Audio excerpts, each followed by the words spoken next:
Yo, what's going on guys, Arekkz here and welcome back to another Destiny video. And in today's video, it's finally time to talk about quite possibly one of the most interesting new bits of information.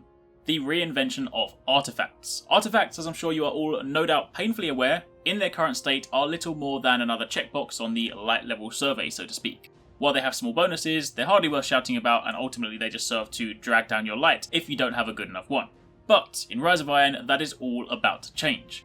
I spoke about this in passing in my video the other day, but in this video I want to take an in-depth dive into the 8 new artifacts, talk about what they can do and what that means for gameplay and builds going forward. So if you do enjoy this video, then a like would be super appreciated, and be sure to let me know your thoughts in the comments down below.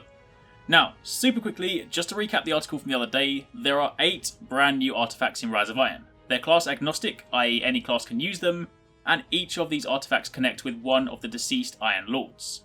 Khan, a new NPC in Felwinter's Peak, will send you out into the Plaguelands to complete tasks, and upon completing said tasks, you will get an Iron Lord's Legacy, and this can then be exchanged for one of the 3 Iron Lord artifacts on sale any given week. So assuming you have 3 characters, and this can be done on 3 characters, then that's a total of 3 that you can obtain on a per week basis.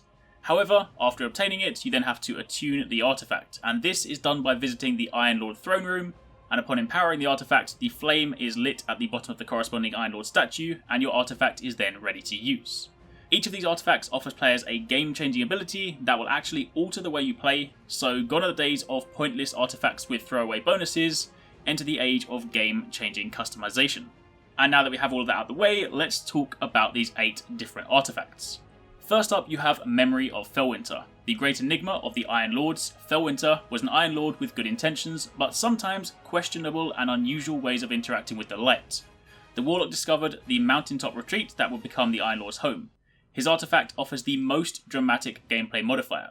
Lose your super, but gain an extra grenade and melee charge, a boost to all your stats, and orbs recharge your grenades and your melee abilities. So, that's pretty awesome. Basically, you throw away your super, and you then get double of pretty much everything. Now, we don't know exactly what stats it's going to boost, whether that means intellect, discipline, and strength, or whether that also means, the damage that you kick out from your weapons, anything like that. But that is kind of cool, because there are times where, I'll admit, I haven't necessarily used my super too much. I mean, that for one would be really, really good in the Crucible. The amount of times that I either miss with my super, or just forget to use it, then throwing that away and getting an extra grenade, an extra melee, is going to be really, really useful and quite lethal as well. Especially if you have something like Blink Strike, then that's going to be very nice as a hunter. But moving on to the next one, you have Memory of Galleon. The hunter named Galleon may have been a sullen pessimist, but few doubted his assessments of the situations on the ground, no matter how dire. Guardians that wield this artifact gain detailed radar at all times, and radar persists when aiming primary weapons. So what I'd imagine that effectively translates as is Keen Scout plus Third Eye, so again, going to be super useful in the Crucible, but also in some of those, higher level activities where you really want to watch where things are coming from. And also, it'd be interesting to see as well whether the advanced tracker can be used in the same way that Keen Scout was, which allow players to reveal things like chests and, other hidden secrets, so it could be really, really good when exploring the Plaguelands, trying to find some of those hidden secrets or hidden chests. You might want to throw this on and then just run around and use it as your scouting artifact. Moving on from there, you then have Memory of Scorri. If Radagast echoes the legends of Arthur, then Scorri is Merlin.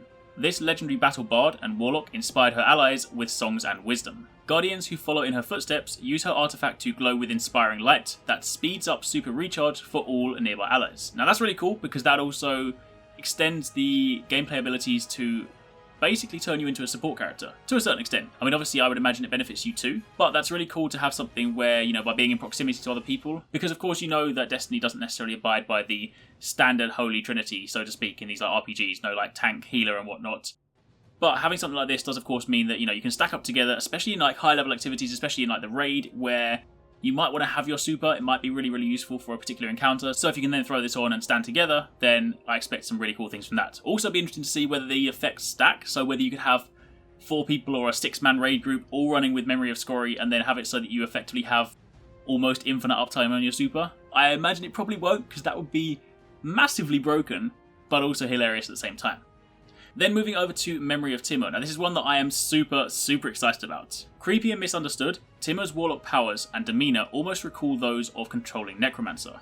Guardians willing to flirt with Shadow can take up Timon's artifact and transform their melee attack, giving it a chance to turn low power minions of the darkness into allies. These enemy creatures fight at your side, turning their weapons on confused fellow aliens. Another melee, a few seconds later, puts them back into their right mind, or the effect expires after 30 seconds. So, that is so cool. As someone that used to play as a Necromancer in Guild Wars, as a minion master, then I'm all about that. Basically means you can go around punching low level minions, so that means things like, dregs or thrall or things like that. I don't think it would necessarily extend to something like knights or wizards, because they're probably not considered low level, and definitely wouldn't be on bosses, so don't go and think you can go and punch Golgoroth and have him shoot the minions around you. But the fact that you can go around and punch those low level minions and turn them on your side, that's going to be really interesting, because while they aren't necessarily the strongest enemy on their own, if you can stack this up and say punch a few of them, and it doesn't just limit you to having one minion, then you could be in a position where you might be able to find a group of, say, thrall that run towards you, punch all of them, and then find that they turn around and are pretty useful. Or, of course, something slightly more applicable to Rise of Iron, punching a load of peg leg dregs, and having them turn on something bigger, like a Devil Walker tank, could again be super useful.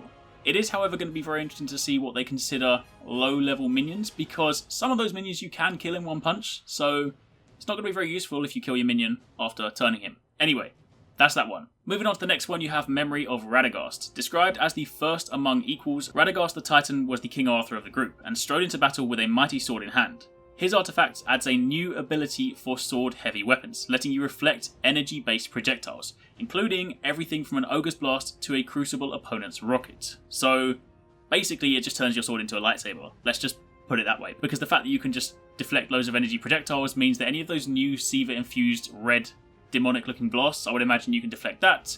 Rockets again are going to be really cool. That's going to be a game changer in the Crucible, when imagine if it's something like heavy ammo round in Trials of Osiris and someone goes to fire a rocket and you're like, nope! That's going to be hilarious. Next up you have Memory of Paran. The field commander of the Iron Lords was a consummate strategist, and her situational awareness went beyond even fellow hunters. If you bear her artifact into battle, the enemy guardians with full supers are highlighted yellow, and all enemies with low health are highlighted red for easy targeting. So, again, going to be super cool for Crucible, because of course you will then know if someone's going to be particularly dangerous. If you see a Titan running towards you and he's glowing yellow, then chances are he's probably going to Fist of Havoc you. And similarly, if you see someone running away and he's red, then you might know that you can maybe snipe him in the foot and hope that you can finish him off. Moving on from there, Memory of Golda, a particularly close companion of Saladin. Golda was a mighty Titan champion who ran bravely into battle without a thought for her own safety. Her artifact bears an ability that many players have longed for since the game's launch. Yes, this is super awesome. The ability to completely eliminate the sprint cooldown, allowing your Guardian to ceaselessly charge ahead. Now, this is something I'm super happy about, because I'm sure you've all had that situation. You sprint, you stop, and you're sprint locked for a bit and you can't sprint again. Yeah, that's really annoying. Turns out it was actually intentional, and now there's a way to get rid of it. So if you are looking to just kind of keep sprinting, keep running, that could be really cool. Maybe it's going to have its uses in the new raid when you see that you're being chased by that massive war machine thing. You might want to not stop sprinting, so could be kind of useful.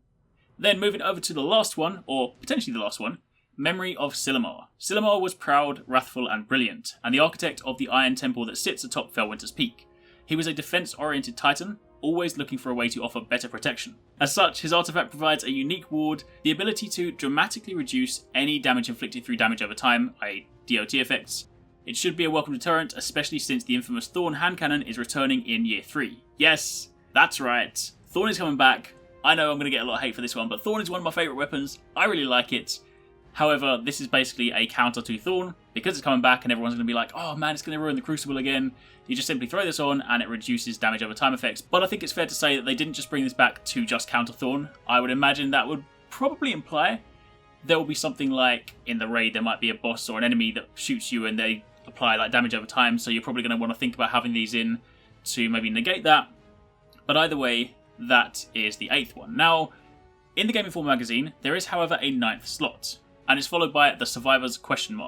Only the 8 Iron Lords who fell when sealing away Siva have their own named artifacts. But canny players know that 2 more heroes once stood at their side. Saladin is the most familiar. He has hosted the Iron Banner to hone the light of the newer Guardians and prepare them for the threat of Siva's re-emergence. But the sniper named Arekkz also may have survived, and she has no statue in the mausoleum.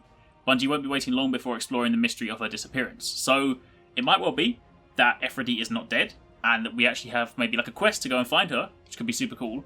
But also that could imply that there might actually be 2 more artifacts. I appreciate that these are typically tied to deceased Guardians, but maybe upon completing the quest, Saladin gives you an artifact, maybe his artifact that gives you an extra ability, And similarly, maybe you get one from F-Ready. That would be really cool. Imagine if there was an artifact tied to sniping in some way, shape or form. That could be pretty insane. But those are the artifacts in depth, and that's what you need to know. But talking about them as a whole for a second now, this is super, super exciting. It's something I'm really looking forward to testing out because these have so much potential. They not only have synergy with your build, but also potentially your weapons, and of course your team as well. And up until now, or up until this comes out, Destiny builds have been pretty restrictive. You know, as someone that used to play things like World of Warcraft, Guild Wars, even Division to a certain extent, where you have a wide array of options for builds. And while yes, you could argue that in Destiny there are a few options, you know, you can switch between some of the nodes in your skill tree, but let's be honest, there's generally speaking 1 or 2 ways you run a class, and then beyond that you don't really do anything else because it's just not really worth your time and it doesn't really do anything drastically different.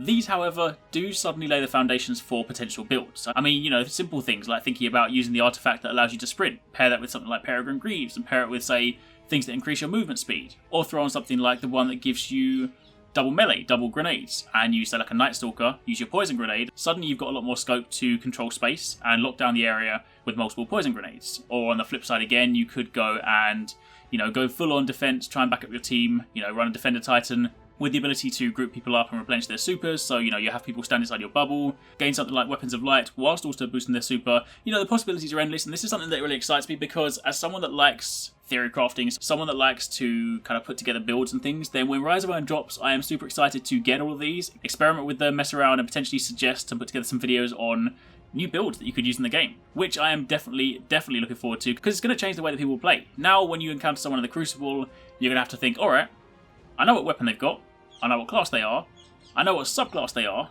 but what artifact do they have? You're now going to have to think about even more things. When you start going to Trials of Osiris, when people typically inspect someone just before you start, and you're like, alright, another weapon, another class, all that stuff checked off. Now you're going to have to think, alright, they've got this artifact, I also now need to watch out for this. So I think it's definitely safe to say this is going to really mix up the gameplay, and I am super excited to see it. But anyway, I've rambled for long enough. Hopefully you guys enjoyed the video. Thank you very much for watching. Let me know your thoughts down below. Let me know what your favourite of those artifacts is, which ones you're most excited about testing out. But beyond that, thank you very much for watching. As always, make sure you keep it locked to the channel and make sure you check back on a daily basis for brand new daily gaming videos. But thanks for watching, take it easy, catch you next time, peace out.